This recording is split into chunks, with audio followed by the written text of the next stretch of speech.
Hey everybody, JJ here, back again with another Saturday of Zoom networking, and we have an amazing young lady on the call today. Been nothing but very, very impressive. I like to get experienced speakers on the call or successful speakers, and I look on the landscape to see who's visible, who's doing what, who's active, who are the people that I am taking note of and need to take note of. And I kept seeing this name come up, Audrey Setiawan, Audrey Setiawan. Who is this girl? Um, She is a real estate investor.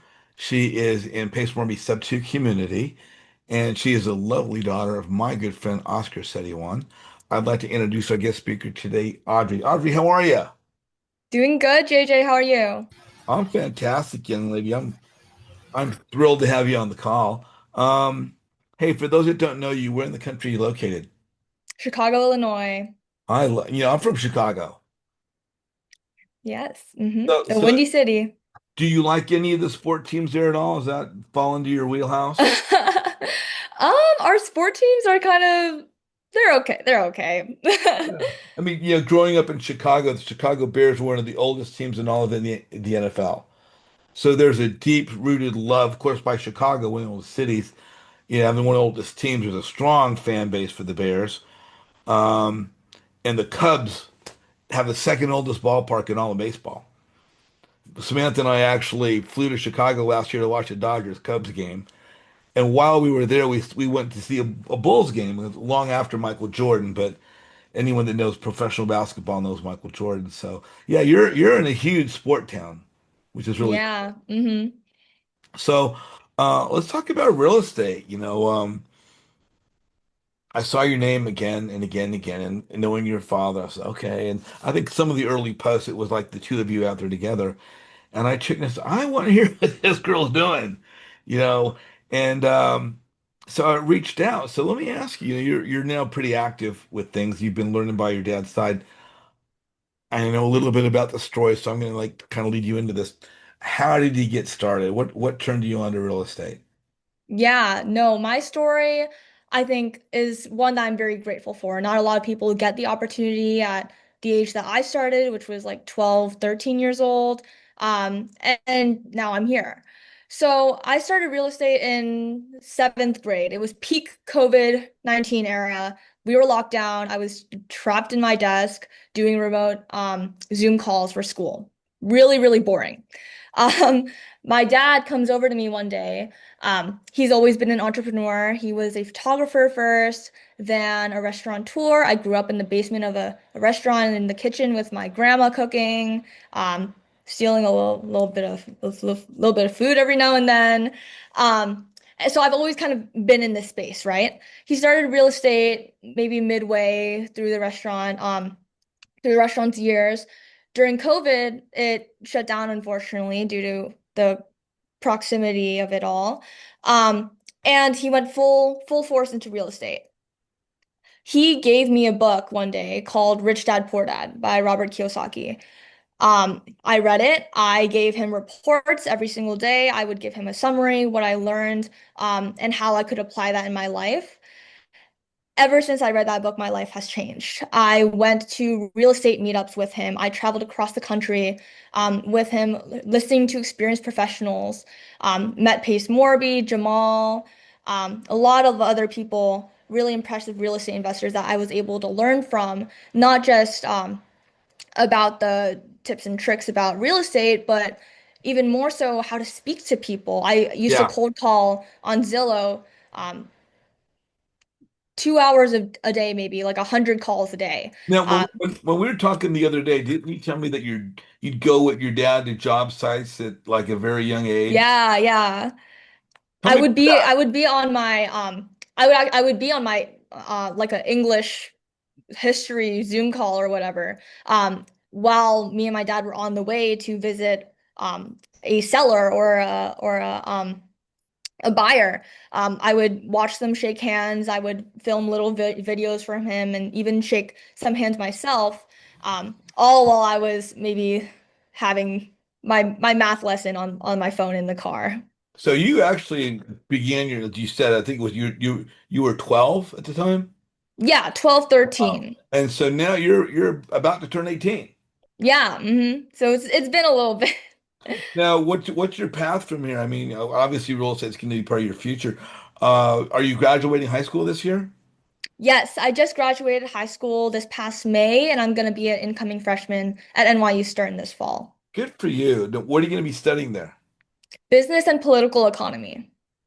Fantastic. Now, obviously, you plan to continue with your real estate investment journey. Yeah, I definitely hope so. I am super lucky to have found out about these different investment opportunities so early. I think what is so popular, especially just in the 9 to 5 life, is you go to college, you get a job, work paycheck to paycheck, and live in a cubicle your life. That's the life. I learned about real estate, and I learned, oh, your money can work for you. You can invest in something that can grow into something larger. The biggest things start from the smallest things. You keep growing that, growing that, growing that, and at the end of the day, you don't even have to do a thing. Your money works for you. You just need to put in a little bit of effort to start it first. Let me ask you, because you're obviously very polished. You're obviously very driven, very smart young lady. Um, and having your dad to fly on his elbow and shoulder is going to be such an even much more beneficial accelerant to your success. But what are some of the challenges that you've had to overcome, even though you're getting a quick start, or there are things that have been a little bit more difficult for you than others? Oh yeah. Um, I think for starting in middle school, a lot of people didn't really understand what I wanted to do. I would talk about like, oh, I'm calling these people and I'm doing this with my dad. And it would just be a little bit confusing for them. And I didn't really have a community of people my age who were interested in entrepreneurship and real estate and investing until like high school years. Um, that kind of that kind of like lack of community really pushed me to make my own community, develop that in my school. I started a nonprofit for it, a clothing brand for it, just to kind of build up what this call is about, youth entrepreneurship. Um, finding your community is so important in whatever field you go into, but especially for entrepreneurship where you're kind of your own boss and you it's really important to find people that inspire you, that motivate you and can hold you accountable. As you talk about your community, and that's what I've done, built a community, and I think in general the reason we do this is to surround ourselves with people of a common mindset. Yeah. But I didn't grow up with computers. I didn't grow up with cell phones. When I did a term paper in college, I used a typewriter, a piece of paper, and if I made too many mistakes, put too much white out, I had to pull the page and put another piece of paper in the typewriter. Oh my gosh. Yeah, there was no word processor. Um, that would have made my life so much easier for those 20-page term papers. But as you're now going from high school into college, and cell phones are a common tool for you kids, and there's a multitude of apps that you use.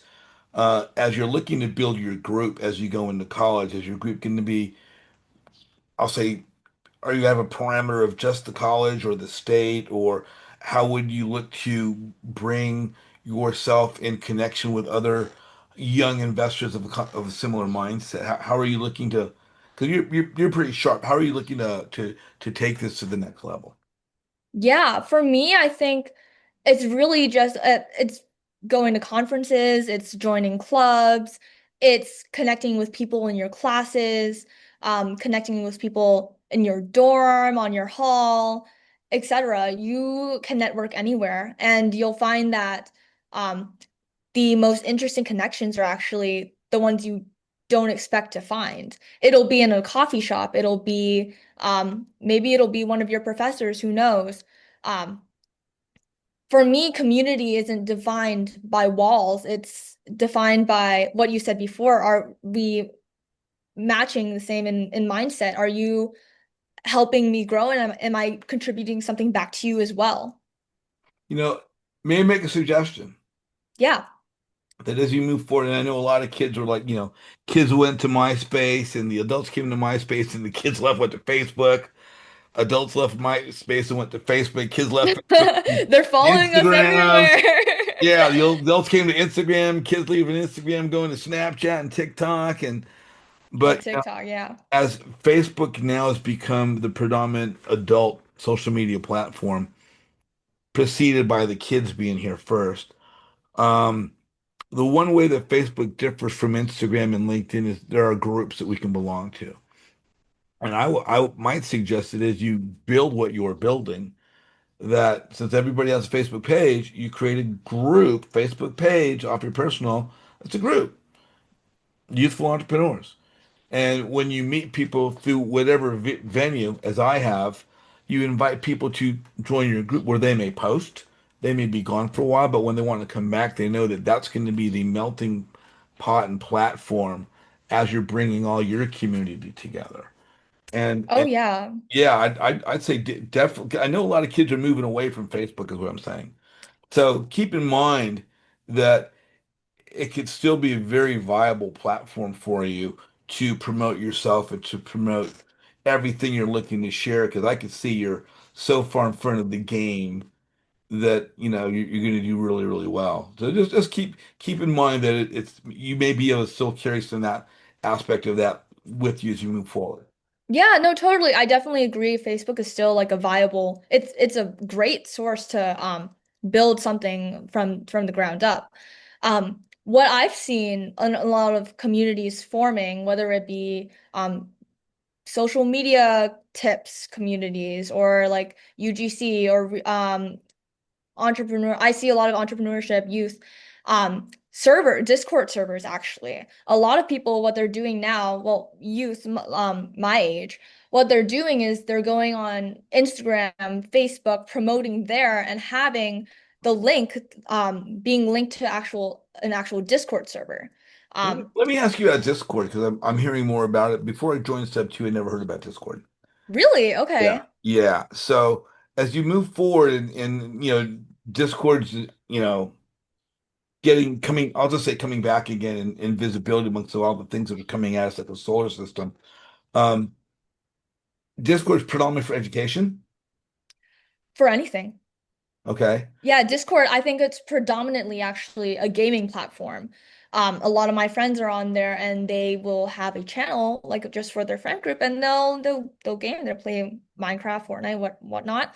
But there's also there's groups on Discord for educational purposes. Okay. Sub2 group, other social media groups they're forming on Discord. And what's so interesting about Discord, that's is that they have a lot of features that aren't actually applicable to Facebook groups.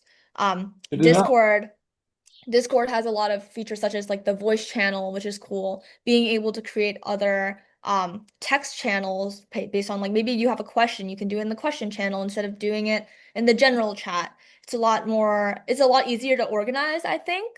And it's also becoming very popular as well, which plays a strong suit in there.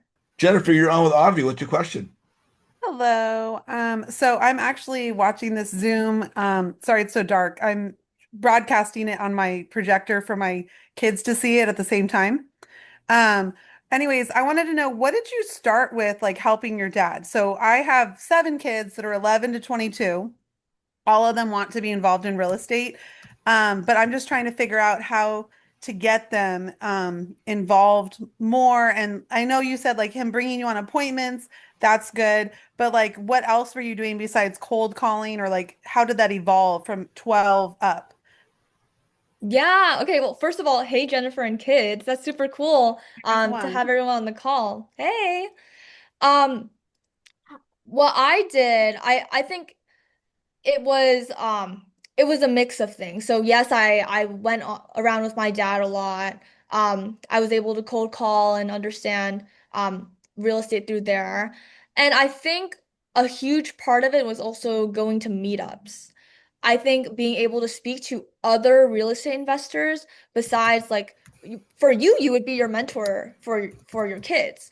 Um, Having a mentor as a youth entrepreneur or someone interested in real estate is so important, and also being able to find other people you can rely on, other other mentors for them as well would play a huge part in them becoming more motivated in maybe other types of real estate that you're not too familiar with, so they can kind of figure out their vibe. What are they interested in? Are they interested in rentals, FISBO? Are they interested in wholesale, etc.? Um, and finding themselves from there, I would say. Yeah. Reading a lot of books as well is super important. As I said, Rich Dad Poor Dad is great, and I actually have a free book list if you want. Right after this call, I'll send it out to everyone. Oh, Um, yes, please. those are super, super great for getting them in the right mindset, and teaching them a little bit about the basics. I'm also trying to develop a program to kind of teach kids the basics, like in a teenager way, way of speaking, to make it fun to learn about investing and why they should invest. So I was super excited when I saw JJ's text about what you being on this. So it just, and I was telling my kids, oh my gosh, she's been doing this for 3 years. Like that's so cool. And so, anyways. You're inspiring and thank you so much. And any tips you guys could give us, I would love because that's a goal that I want for my kids Hey, and my yeah, no, kids that want is too. super interesting, Jennifer. I would love to connect with you. When at the end of the call, I'm going to give out my socials and everything. Let's connect there and go from there. Oh, but that would be amazing. Yeah. Also, I homeschool my kids. We've been homeschooling for 12 years. We were in traditional school and then we opted out long before COVID. And a lot of homeschool kids, like their parents, are more entrepreneurial and they see trades is a better option. I mean, college is great, but it's not for everyone. And so, for everyone's future career. So I would love to connect with you and get any advice or feedback on what I'm trying to develop. Hey, that is super, super interesting. Yeah, no, I would love to hear more about it. Stephen Hutter, you're on with Audrey Setiawan. What is your question? Hey Audrey, thanks for having me on, JJ. This is awesome, and thank you, Audrey. This was super cool. I have a 2-year-old daughter at home, so I kind of, hopefully one day visualize her work with me if that's in the cards. If not, that's okay too. But I guess my question for you is, when did you figure out that you wanted to get into real estate? Obviously, you kind of grew up in it, but when did you figure out it is for you? And sort of this is kind of a two-part, but. Um, do you have any other kind of ideas, and that's why you're going to college, or what's kind of the other career paths that you're looking to embark, and what are you hoping to get out of college? Yeah, thank you so much, Stephen. Um, for me, I didn't really know about real estate until seventh grade when my dad kind of talked about it a little bit more. And when he went like kind of full into it. But I kind of knew that I didn't want to be in a regular 9 to 5 job kind of all my life. I remember being in like, what was it, like first grade and thinking, what is that? That's like 5, 6 years old. And I was thinking, I was counting down the years until I would graduate high school, and have to go into college and get a job and everything. And I was terrified. Like I think I've panicked a lot about that. Um, for me, I wasn't really sure what I was passionate about yet. Um, and I was scared because what I saw around me were, okay, you can be a doctor, you can be a lawyer, you can be an engineer, like three options or something like that. And for me, entrepreneurship specifically really opened my mind, really like, I think I was like kind of in a tunnel vision perspective there, and that being introduced to real estate, through Rich Dad Poor Dad, um, inspired me to look at other career paths, to not only restrict myself to what is normal, what is safe, what is um, acceptable in society, but to kind of break out of those chains and do something irregular, something that I wanted to do, which was be my own boss. And the reason why I'm going to college is, yes, I want to do real estate, but if I just wanted to do real estate, I would be fine with just being on sub two and being with my dad, right? So why am I going to all the way to New York and spending 4 years in a college, or maybe hopefully less than that? But um, for me, I am not only interested in real estate, but I am super, super interested in just anything entrepreneurship. Something that I want to explore more is creating products, potentially technology. Not super sure on the industry yet, but I want to be fully immersed in a um, in a pool of students of like-minded people around me and peers, um, to be able to find maybe like a potential business partner, to embark on a bunch of different journeys. I don't want to You just know, stick myself in real estate. I want to explore everything. I think that's the curious part of me.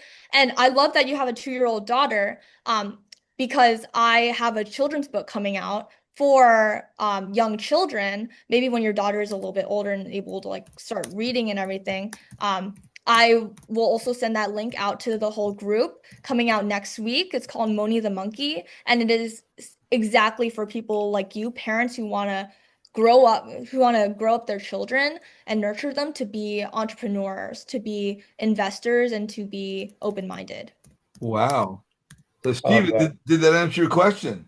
Absolutely. And you know what? Like, I think as a father, like the thing that I want the most for my daughter personally, obviously she's going to have her own wants and her own needs and stuff like that, but it's the opportunity for her to have that free radical thinking and, you know, that freedom and that Mhm. safe place to be able to think for herself, which clearly you have, which is incredible to see. And just, I think super, you know, hopeful for me and my family. So thank you for coming on and sharing that. And I would love to get a link to that book. You know, she won't be able to read it herself quite yet, but I can always read it to her until she gets to that stage. So thank you so much for that. Yeah, thank you, Stephen. Troy Caudell, you were on with Audrey. What's your question?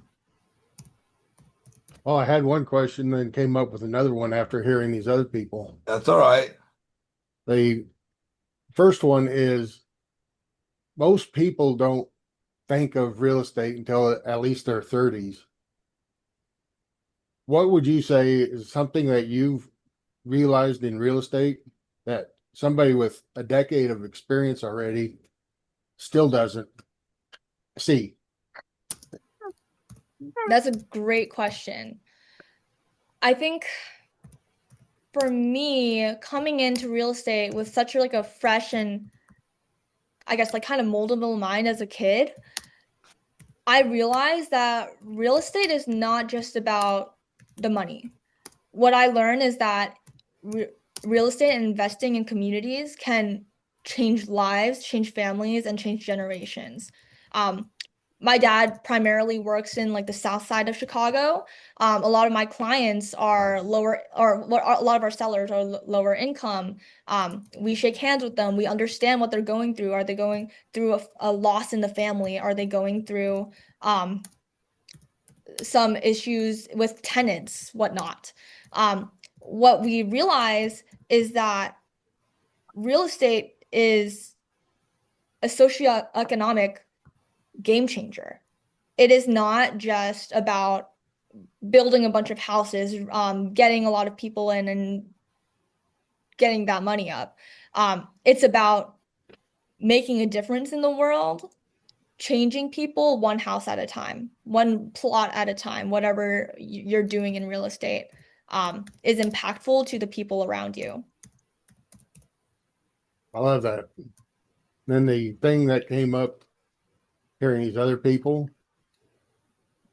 there's a, because you started 12, 13, there's a 12 or 13-year-old out there that is hearing you and they don't think it's possible for them.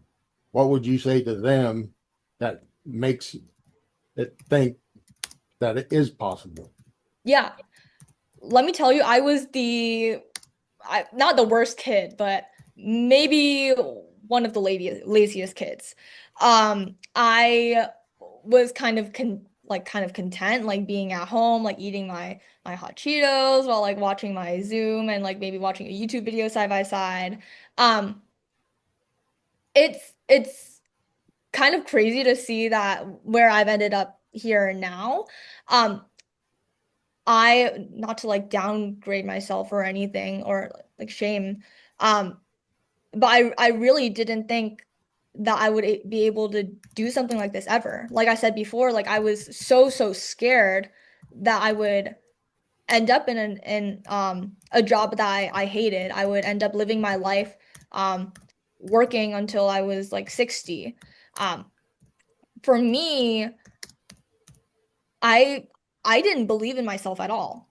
Um, and to any other like 12, 13-year-old or maybe less than out there that's also interested in entrepreneurship and real estate and you're not sure if you can do it, try it out, get started, find people. As long as you get started and you start doing things yourself, you will find people that believe in you, even if people around you aren't, even if you yourself are downgrading yourself or people around you are downgrading yourself, you will find people just like the people in this community that believe in you, that will uplift you and will bring you to heights that you never would have dreamed of. I 100% agree. I love that. Thank you so much Thank for you those very questions, much. Troy. Those were great. Yeah, Troy, thank you so much, my friend. Good to see you. We got Scott. Scott, you're on with Audrey. What's your question? Hey, good morning, Audrey. You're totally awesome, right? Hi, Scott. Nice to I meet believe in you. you. You too. Thank Nice to you. meet you. Totally. You're manifesting your future. You know that you're doing that as you speak right now. Yeah, completely. Hmm. Very good. Very good.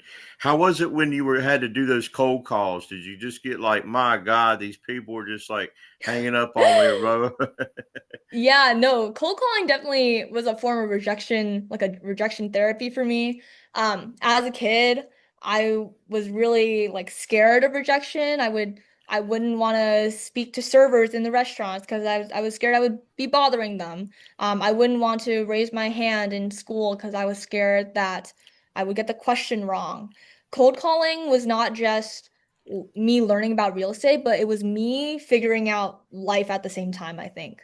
Um, I definitely ran into my fair share of ugly cold calls. There were some where I didn't know what to say. There were people that didn't speak English.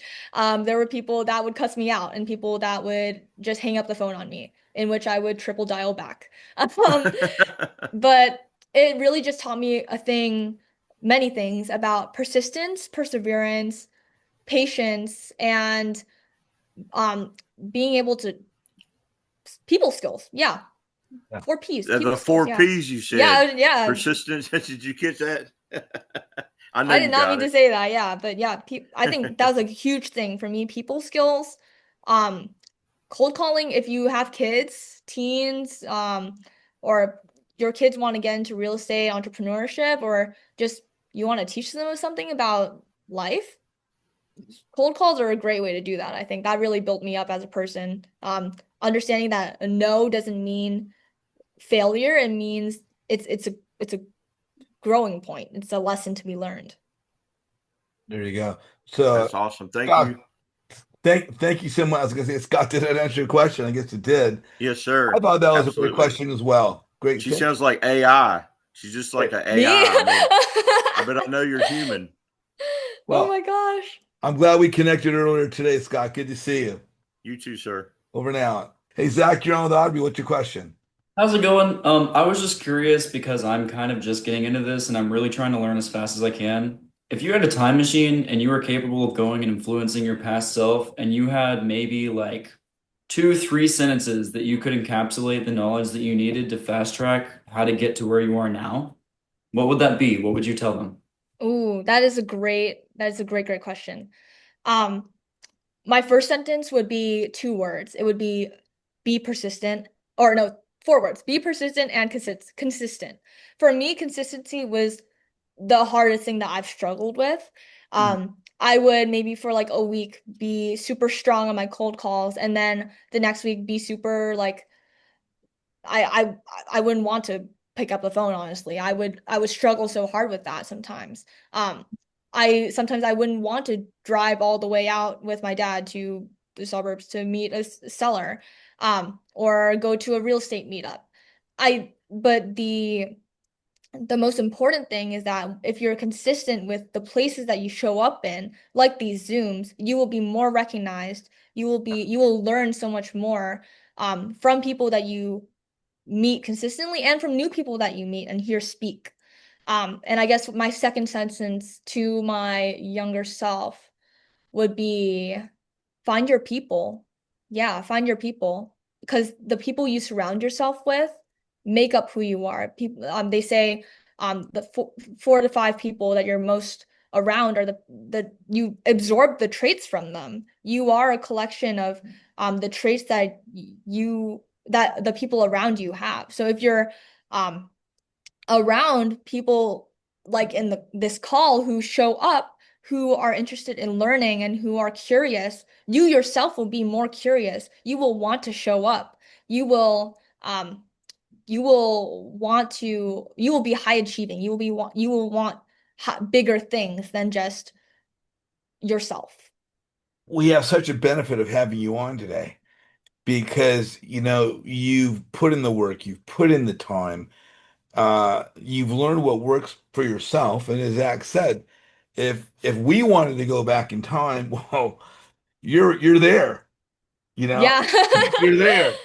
So, asking, what you've learned over these last, several years is just key. And I love what you said about consistency because what I tell people all the time is, well, we practice building rapport, and that Yeah. in the beginning we're talking to someone we never talked to before, such as cold calling. And the more we do that, meaning consistency, the more we do that, the more comfortable we become. The Hmm. more comfortable we become makes it easier to reach out to people we don't know, which is now expanding our network to find our people. And that the more comfortable we become, the more confident we become. You are very confident.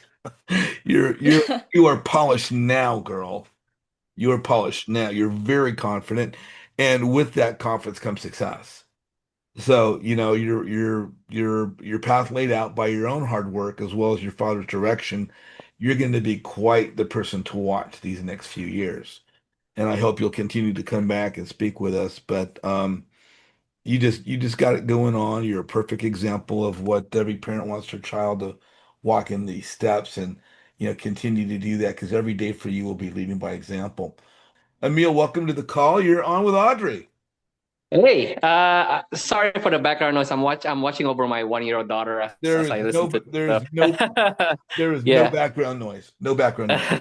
You're So good. I have a two-part question for Audrey. One, as like technology advances, especially with AI, how are you thinking about leveraging AI in your entrepreneurship or in your business? If you have some examples or if you start thinking about it, if you could give us some insights. And number two, uh, as you get your revenue from your business, I'm curious to hear like how are you splitting that revenue? Are you putting everything into the business? Are you splitting up between like putting into the business R&D, or are you maybe putting some into your future, right? Roth IRA. Compound interest is your best friend, especially as someone as young as you. I'm just curious, as I have a daughter. Well, as I have a daughter, what are the best way if she starts to do her own entrepreneurship? How should she split that? I am definitely not an expert in AI, but someone who has grown up with the internet, with devices around me, I can definitely say that um, AI for us now is kind of like the internet for you guys way back then. AI is so new and has so much potential. For me, I use ChatGPT and Claude every day, honestly. Maybe it's not just for my business, but or for my tutoring, I do tutoring on the side. I'll ask AI to generate worksheets for me, math worksheets for my kids, and it does it perfectly. And I spend less than 5 seconds, and I get what is it like $35 an hour working with them on a worksheet I didn't even create. Um, for maybe I'm not super sure how I could use AI in real estate because I haven't exactly used it in that space. But I can only imagine the potentials there, whether it be with finding leads or creating more efficient systems. I can only imagine the possibilities. Um, AI and also entrepreneurship is great because it um, it can create business plans for you. I'm also starting a new thing is kind of like a budding idea, I asked Claude to give me a business plan about this idea. I tell it what I want, what the mission is, what my target audience is, and it pops out a five page business plan for me right there and then in like a minute. And I didn't even have to do any work. Great. No, that's awesome. Yeah, and then in terms of where I would be putting my revenue from my businesses, right now where it's going is to school. But I can definitely see myself splitting it pretty much half and half, putting it back into the business and then putting it into my Roth IRA, whatever as well. Lisa, you're on with Audrey. What's your question? Yeah, so thank you, Audrey, for your time to come on here. I just wanted to ask, like, can you remember what your first deal was that really like solidified or sparked the fire under you to be like, oh yeah, I'm definitely doing this and I'm going to continue? Yeah. So what sparked the fire actually was a deal that actually didn't go through for me. I cold called this dude. We had a great conversation on the phone. I ended the call being like, okay, let me get back to my team. Let me check my numbers and I'll get back to you. I get on another call with him. Conversation is going super, super great. And a few more calls later, I'm able to negotiate the price down a little bit, and we are pretty much locked in. Um, I meet him, with the guidance of my dad, of course.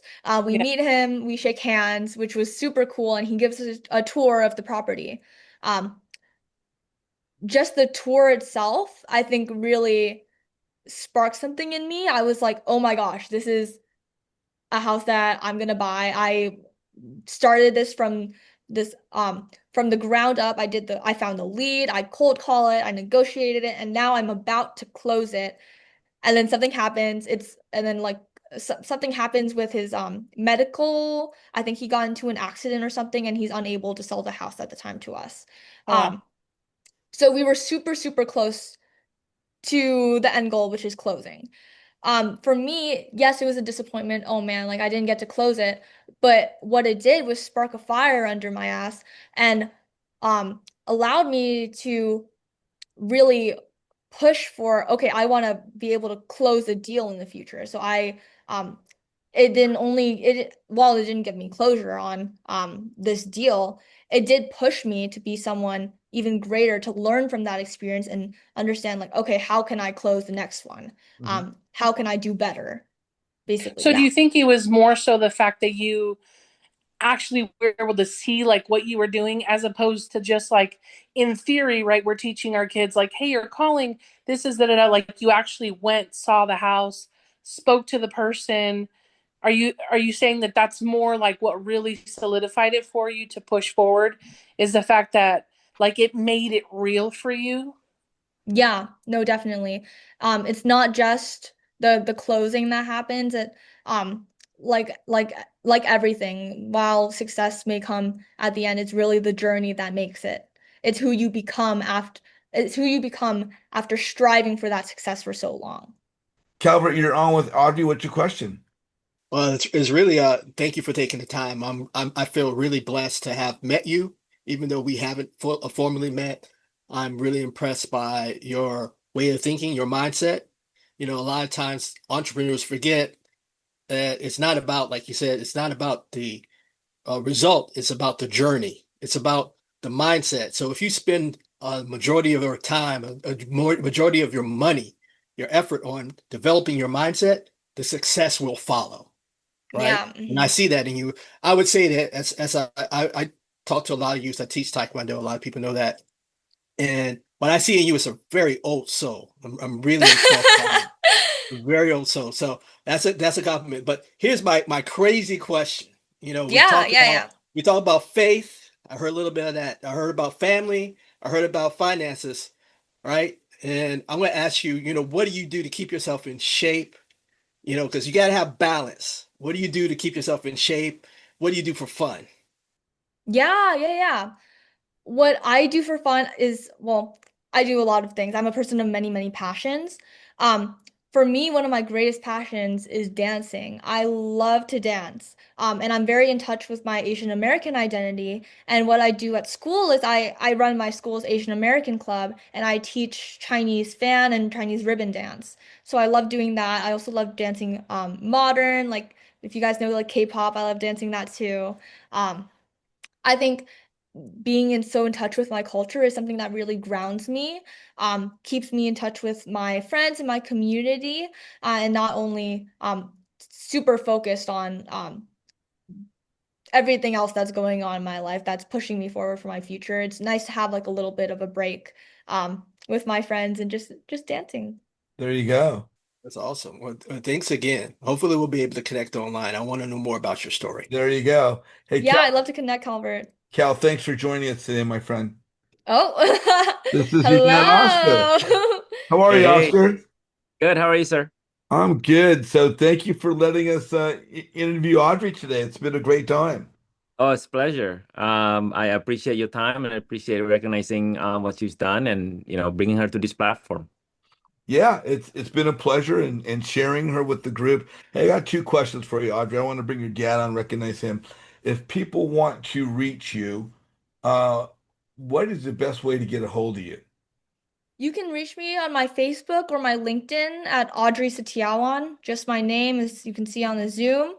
That is the best way to reach me if you're contacting me about anything youth entrepreneurship, real estate, etc. Audrey, do you have anything else you'd like to share with us right now? Yeah, I'd love to give you guys my personal book list that helped me build myself in entrepreneurship and real estate. It's going to be here in this chat at monithemonkey.com.